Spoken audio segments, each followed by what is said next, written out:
Ladies and gentlemen, boys and girls, children of all ages, welcome to Robert's Sports Show. I'm your host, Robert. Impact Wrestling Against All Odds Review 2021. The show's alright. Nothing just like, oh my god, this was awesome. I know the main event was taking place at Daly's place. That way the Good Brothers couldn't get involved, but yet the Young Bucks did. Sami Callihan was there. It's just... part of this is a mess. I'm sorry, but it is. I love Impact Wrestling, TNA. I'm never going to say, well, this wrestling company is completely trash. They need to fucking close. No, I'm a wrestling fan. I love all companies. I want to see wrestling succeed, Right now is probably the greatest time to be a wrestling fan. So much wrestling you have access to. So we're going to run down this card. So their opening match was a street fight. That was at the Impact Zone in Georgia, wherever they're at.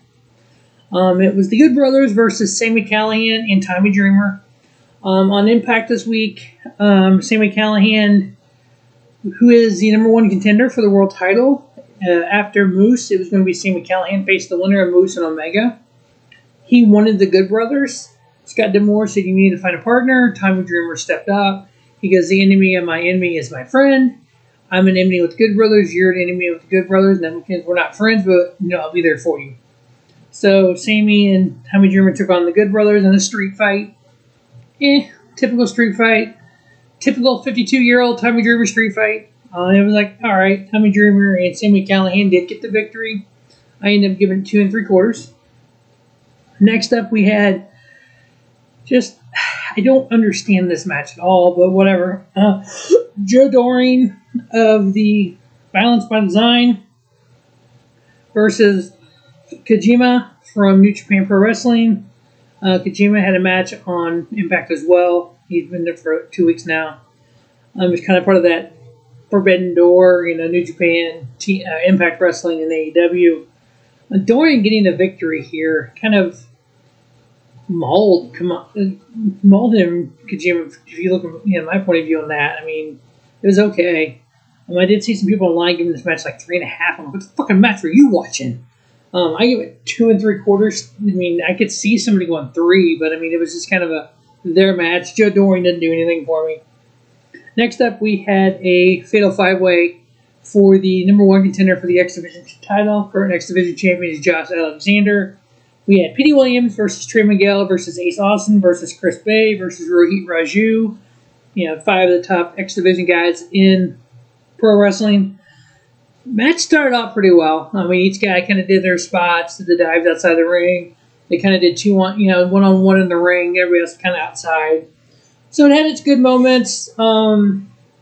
Petey Williams did a Canadian Destroyer off the top rope, which was sick as fuck. We thought at one point Ace Austin was dead because of it. And then, of course, Madman Felton, he's the team guy, Ace Austin, kind of the Sean Diesel thing from back in the early 90s, mid-90s.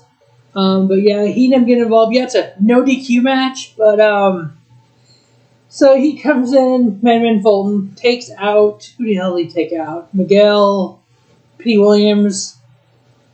He covers, takes Ace Austin, who's literally knocked out from that Canadian Destroyer still, covers on top of these two guys after he powerbombed them. The referee calls no contest. What the fuck? We're leading into our biggest show of the year, Slammiversary, July 17, and we have a no contest for the number one contender for the X title. Oh my Lord, have mercy. What I think they should do, let's just put these 5, Josh Alexander, in an Ultimate X match and call it good.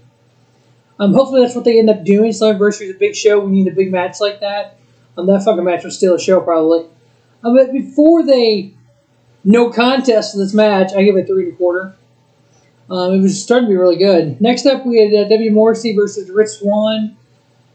W.Morrisary, he's not that great of a wrestler. Rich Swann, it's like he went from here when he was world champion, fucking bottom fell out of his push in Impact Wrestling. I don't know if he's leaving or what their plans are, if he's going to come back and beat Omega for the Impact title eventually, or what the plan is.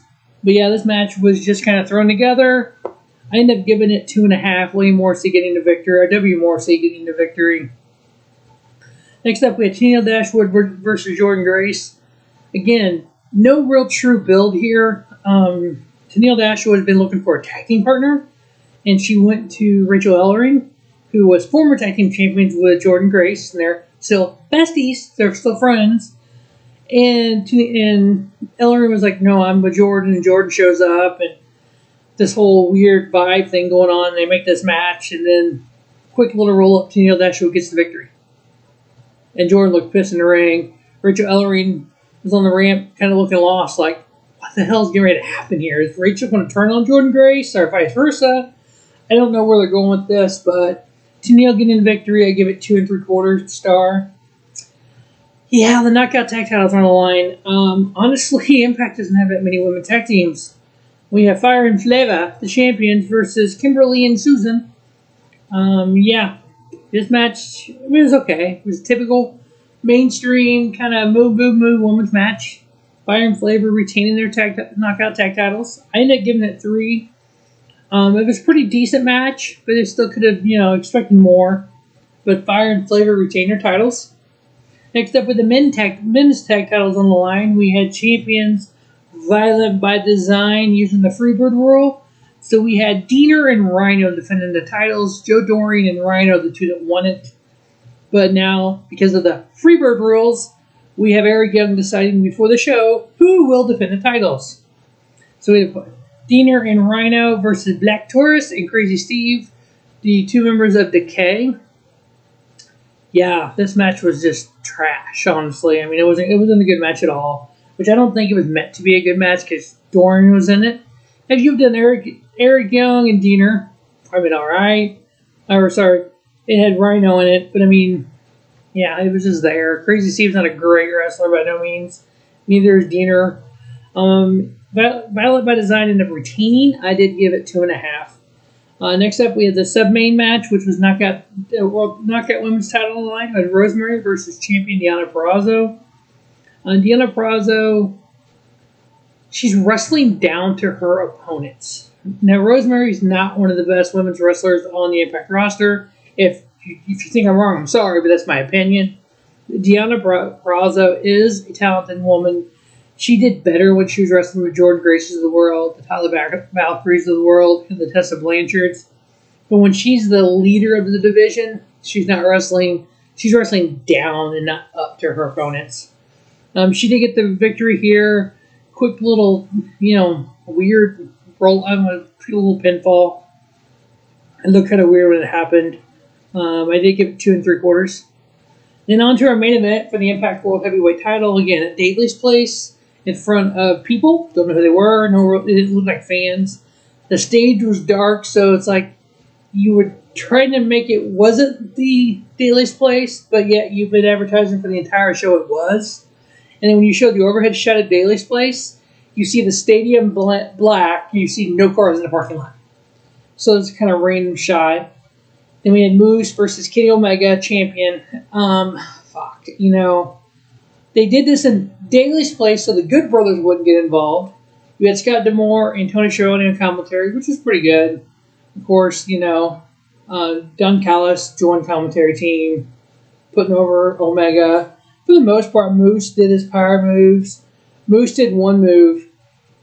He went to do like the fucking B trigger, like he's going to B trigger him from literally Kenny Omega's against the railing on one far side of the ring. He was on this side of the ring.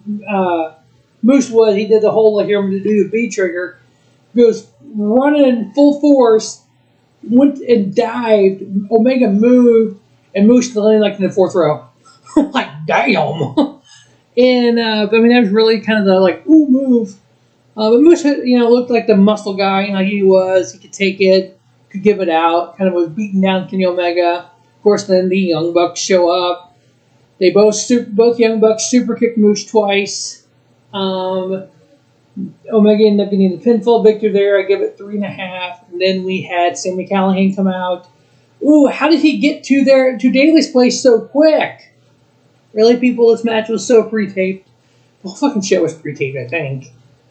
But So he comes out, of course, Don Callis, I'm a vice president in Impact Wrestling, and you're fired, blah, blah, blah. And of course, him and D'Amore go back talking. It's like, okay. So we storylines inspired Sami Callihan. Impact Wrestling. Please, please, please get your shit in order. You're a good show. You have good, talented wrestlers. We need to get away from the tapings. I know that's what you've always done. That's the financial way to do it. You need to get away from tapings. You need to go be live on Thursdays. If not live every week, maybe every other week. So have all the tapings done through Slammiversary, and you have 2 months to do nothing because everything's taped, is do maybe 2 or 3 weeks at a time. But have a live go-home show, a live coming off your pay-per-view, and then have your tapes. But it's like, damn it, you knew this match was freaking pre-taped. You knew shit was going to happen. You knew either the Good Brothers or Sami Callihan were going to show up. It was just, there's so much more could have happened with this. I mean, I like the fact we do, Slammiversary, Bound for Glory, Hard to Kill, and whatever other one is. We got 4 major pay-per-views, and we do all these monthly stuff. But we need some better programming altogether. I know Ring of Honor's getting ready to start back. Everybody's starting to tour again. Hopefully, we can get some little step up from Impact.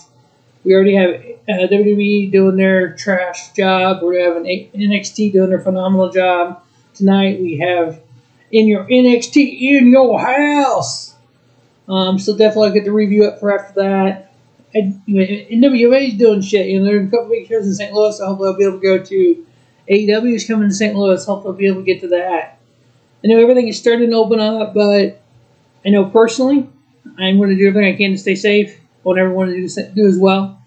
Enjoy all the pro wrestling. Again, right now is the best time to be a pro wrestling fan, in my opinion, because there is so much wrestling available. So far in 2021, I've watched 3,500 plus shows, 55 companies. Let's see, I've watched United States. I've watched matches from Canada, from South America, from Mexico, from Australia, from New Japan to United Kingdom, all across the world. Right now, the world of professional wrestling is awesome. As always, thanks for watching the Robert Sports Show, and don't just have a great day. Have a spiffy day. Robert Sports Show, your YouTube leader, sports channel content.